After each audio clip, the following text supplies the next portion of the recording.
தாய் தமிழ் உறவுகள் அனைவருக்கும் வணக்கம். உலகம் தழுவி நேசித்த ஒரு ஒப்பற்ற மாமனிதர், புரட்சியாளர், எழுச்சியாளர், மருத்துவர், அமைச்சர் என்றெல்லாம் வாழ்ந்தவர். தன்னுடைய 40 வயதுகளை முடிவு செய்யாமலே தன் இன்னுயிரை நீர்த்த ஒரு ஒப்பற்ற தலைவர். 40 வயது முடிவதற்குள்ளே இந்த உலக நாடுகள் முழுவதும் கொண்டாடத்தக்க வகையில் வாழ்ந்து மறைந்த ஒரு சிறப்பு மிக்க தலைவர் தான் பெரும் மதிப்பிற்கும் மரியாதைக்கும் உரிய மாமனிதர் சேகுவேரா.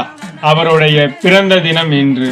அவருடைய தத்துவங்களை அவருடைய பிறந்த தினத்தில் தெரிந்து கொள்வோம். நீ ஒரு வீரனாக இருந்தால் போருக்கு செல்லும் பொழுது ஆயுதம் எடுத்து செல்லாமல் நீ கலந்து கொள்ளும் போரிலே உனக்கு தேவையான ஆயுதத்தை பெற்றுக்கொண்டால் நீயே ஒரு வீரன் என்று கர்ஜித்தவர். உலக நாடுகளில் எங்கெல்லாம் மக்கள் விடுதலைக்காண்டி போராடுகிறார்களோ அந்த நாடெல்லாம் என்னுடைய தாய்நாடு என்று கர்ஜித்தவர். உலக நாடுகளில் உள்ள மக்கள் எல்லாம் கொடுமையில் வாழ்கிறார்கள் என்று நீ உணர்ந்து எழுச்சி உற்றால் நீயும் என்னுடைய தோழன் என்று கர்ஜித்தவர். உலக நாடுகளில் அதிகார வர்க்கத்தால் எங்கெல்லாம் மக்கள் ஒடுக்கப்படுகிறார்களோ அங்கெல்லாம் என்னுடைய கால்கள் பயணிக்கும் என்று உறக்க சொன்னவர். ஐநா சபையில் அடைந்தால் சுதந்திர நாடு, இல்லையேன் சுடுகாடு என்று கர்ஜித்த ஒற்றை மாமனிதர் சேகுவேரா மட்டும்தான்.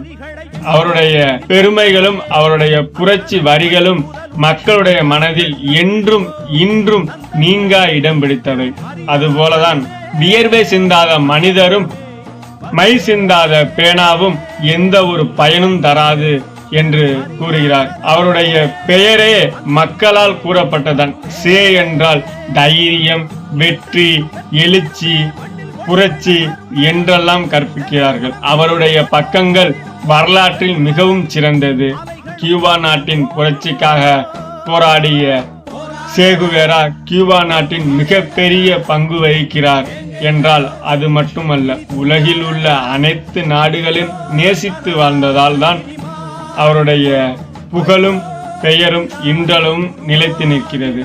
அதுபோல அவருடைய பிறந்த நாளை ஒவ்வொரு மனிதரும் போற்றி வணங்குவோம். நன்றி, வணக்கம்.